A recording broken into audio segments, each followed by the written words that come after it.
Welcome to Our World with Black Enterprise. I'm your host, Mark Lamont Hill. On this edition of Our World with Black Enterprise, we go inside the Black church. Is the cornerstone of the Black community still relevant? That's what's going on in our world, starting now.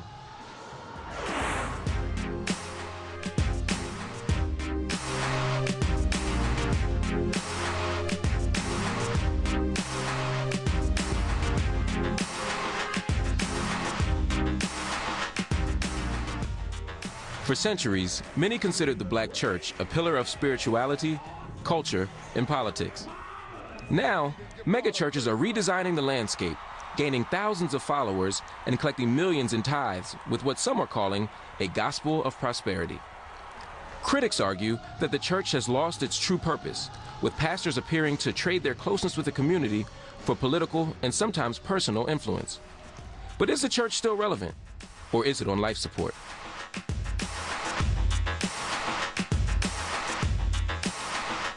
Here to discuss this are Reverend Conrad Tillard, Senior Minister of Nazarene Congregational United Church of Christ, Dr. DeForest Buster Soares, Senior Pastor of the First Baptist Church of Lincoln Gardens, and Dr. Eddie Glaude, Chair of the Center of African American Studies at Princeton University. Gentlemen, thank you for being here. There's been so much talk over the last year or two that the Black church is dead. In fact, Dr. Glaude, you started the conversation in some sense because you wrote a piece called "The Black Church is Dead." Is that true? Have we really lost our way here? Is the church losing its purpose?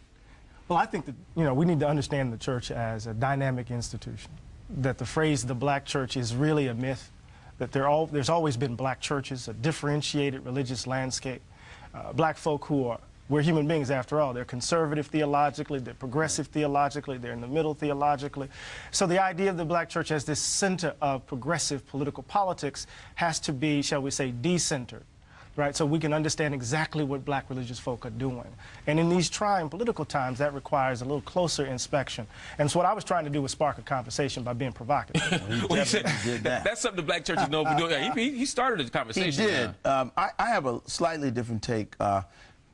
Having been away from the church for a number of years and then returning to the church, I found that the church certainly was not the church of my youth. There were all kinds of models when I returned to the church that I think have responded very well to critiques like Dr. Glaude raised, critiques like the nationalist movement has raised.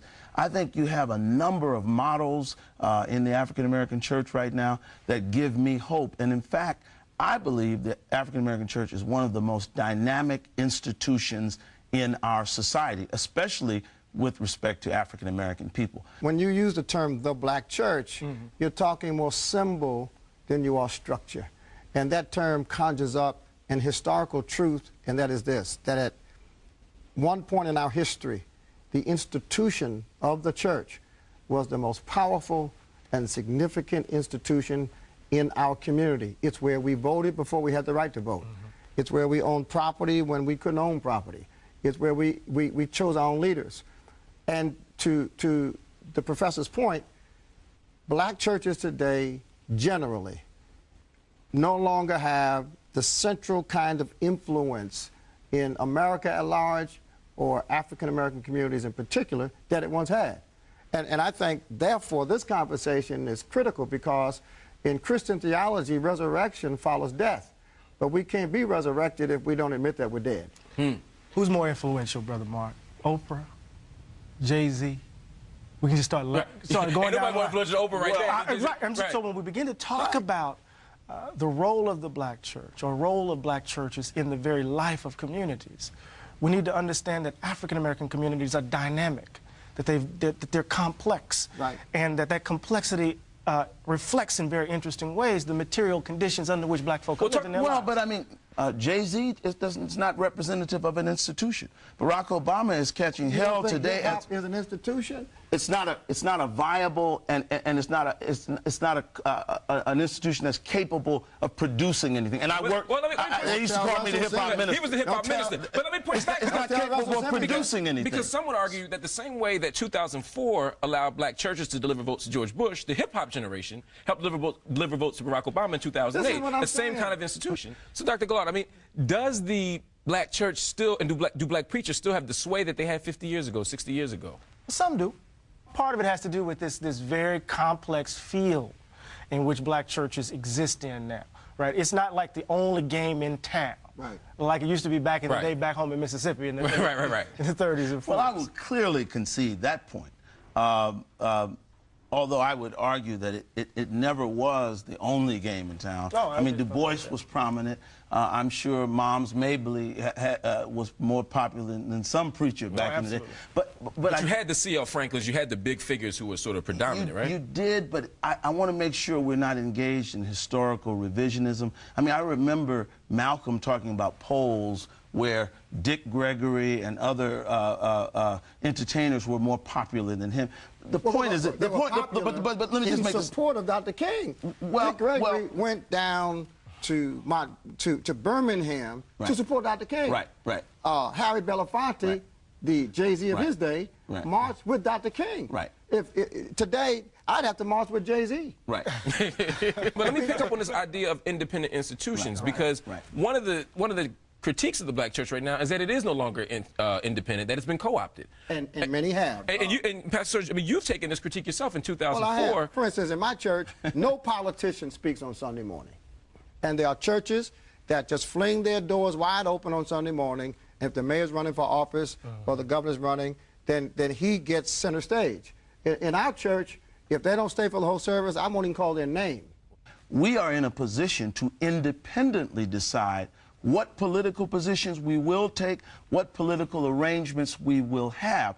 And to me, that speaks to the independence of the African American church. Everybody's not going to be A cynic might say it speaks to the power of black preaching. But I was about to say that. I'm going to be a cynic for a minute. That's why we got a professor on the panel, because Because what we have to be very clear about the ways in which many churches function.